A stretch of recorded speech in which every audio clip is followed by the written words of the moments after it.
I want to ask you a question. Do you all believe you're at least a part of Israel?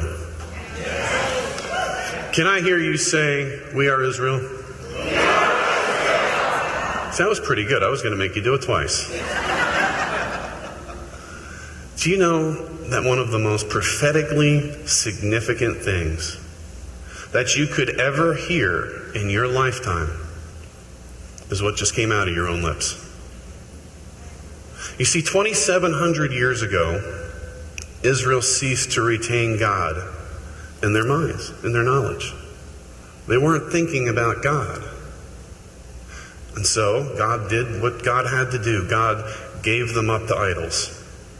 And so when you add did not retain God in their knowledge to God gave them up, that equals lost identity.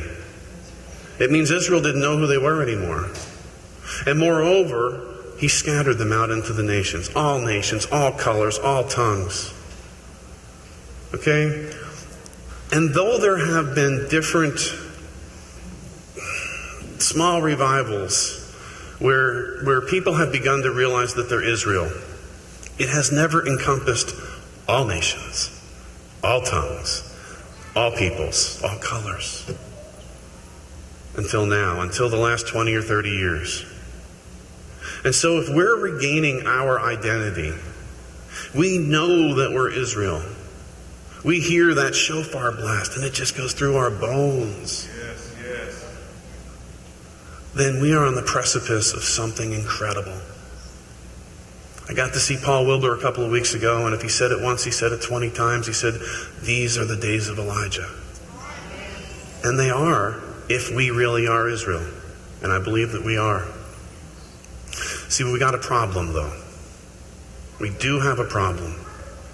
And the problem is that our house is a mess. It is. Think about this. Mainstream Christianity has over 30,000 denominations and sects. 30,000. We're nowhere near as divided as that. Because we're too busy arguing over how to pronounce God's name. We're too busy fighting over whether it's the little sliver or the dark conjunction period that we start our month by.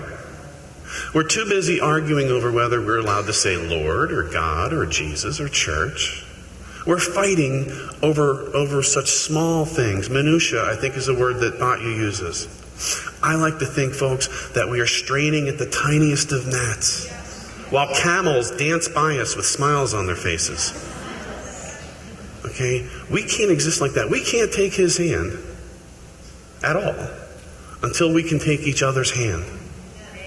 What we need, folks, is a revival.